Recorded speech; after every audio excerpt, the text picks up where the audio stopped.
नमस्कार मित्रों, स्वागत है आप सभी का आपके अपने YouTube चैनल संस्कृत शिक्षा पर। मित्रों, हम लोग वेदांग पढ़ रहे हैं, जिसमें आज के वीडियो में हम लोग निरुक्त के प्रतिपाद्य विषय देखेंगे। निरुक्त वेदांग जो है, इसका प्रतिपाद्य विषय देखते हैं। तो निरुक्त जो है, निरुक्त में कुल 12 अध्याय हैं। निरुक्त जो वेदांग है, इसमें कुल 12 अध्याय हैं। निरुक्त में 12 अध्याय हैं और प्रथम यानी कि इसका जो प्रथम अध्याय है, उसमें प्रथम में व्याकरण और शब्द शास्त्र पर सूक्ष्म विचार किया गया है। निरुक्त में कुल 12 अध्याय हैं। इन 12 अध्यायों में जो प्रथम अध्याय है, उस प्रथम अध्याय में व्याकरण और शब्द शास्त्र पर सूक्ष्म विचार किया गया है। तो इसमें जो निरुक्त है, इसका जो प्रतिपाद्य विषय उसे देखते हैं। इसके प्रतिपाद्य विषय 5 हैं, यानी कि निरुक्त का जो प्रतिपाद्य विषय है वो उसे 5 भागों में बांटा गया है।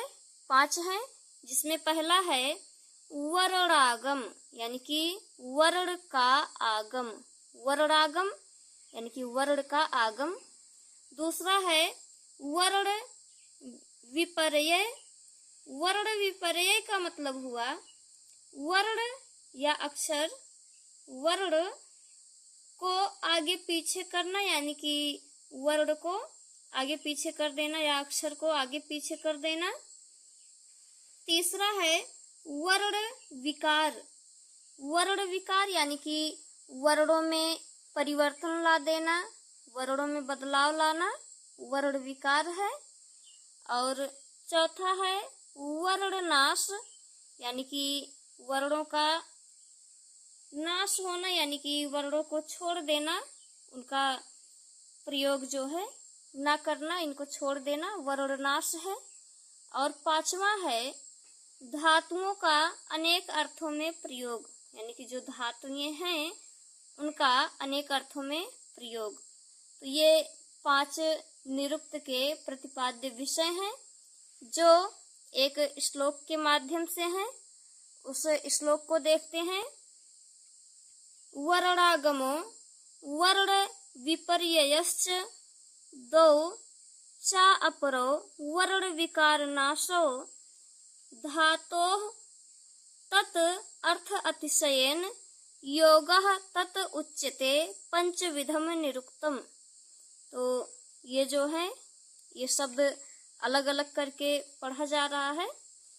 तो अगर जैसे शब्दों को तोड़कर पढ़ा जाए, शब्दों को अलग अलग करके पढ़ा जाए, तो अर्थ जो है स्पष्ट हो जाता है।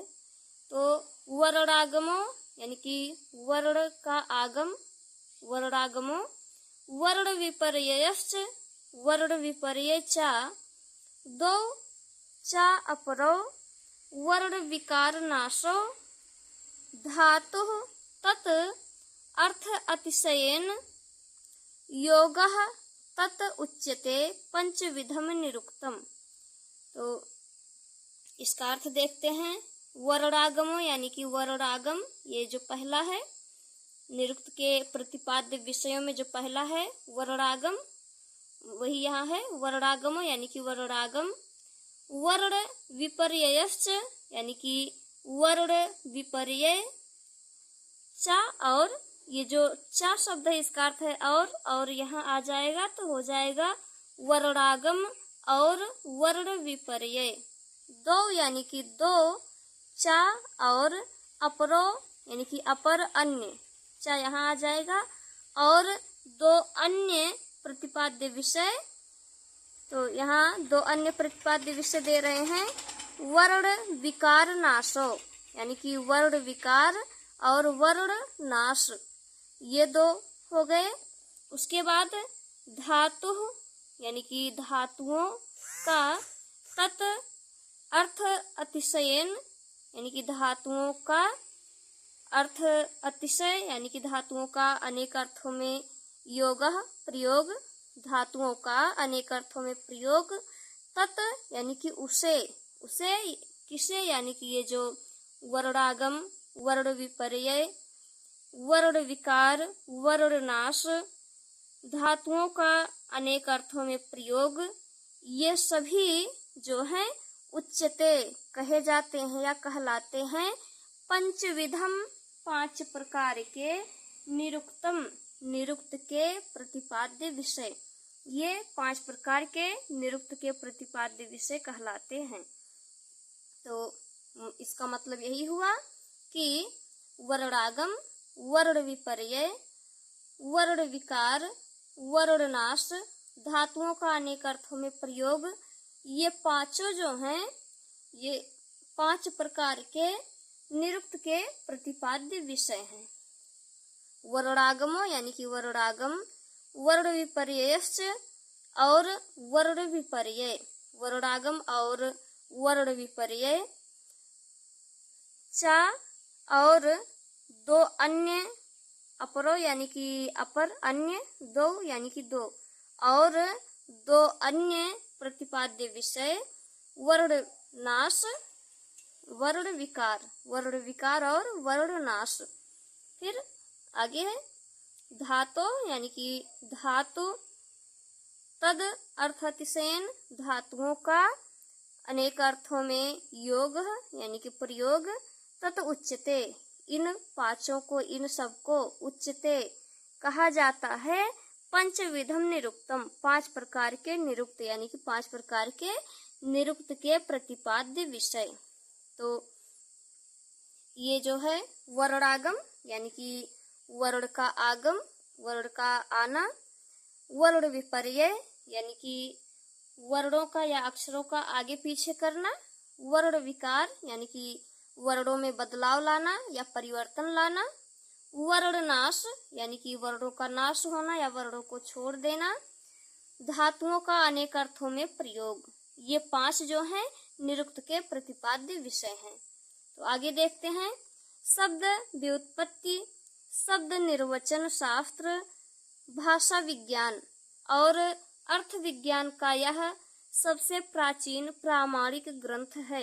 यानी कि ये जो निरुक्त है, यह निरुक्त शब्द व्युत्पत्ति, शब्द निर्वचन शास्त्र, भाषा विज्ञान और अर्थ विज्ञान का सबसे प्राचीन प्रामाणिक ग्रंथ है।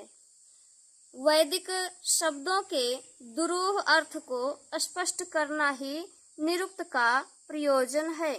यानी कि वैदिक वाङ्मय जो है उसमें वैदिक जो दुरूह शब्द है, दुरूह यानी कि कठिन, वैदिक कठिन शब्दों का अर्थ स्पष्ट कर देना ही निरुक्त का प्रयोजन है। तो इस प्रकार से हम लोगों ने निरुक्त वेदांग का प्रतिपाद्य विषय देख लिया। तो मित्रों, आशा है वीडियो आप लोगों को पसंद आई होगी, अच्छे से आप लोगों को समझ में आ गया होगा। तो आप लोग वीडियो को लाइक कीजिए, चैनल को सब्सक्राइब कीजिए तथा अपने मित्रों के साथ शेयर कीजिए। और यदि वीडियो में कुछ कमी दिखे तो कमेंट बॉक्स में कहिए, जिससे इससे भी अच्छी वीडियो लेकर हम आ सकें। वीडियो देखने के लिए आपको बहुत बहुत धन्यवाद। अब इसके आगे मिलते हैं अगले वीडियो में, तब तक के लिए नमस्कार।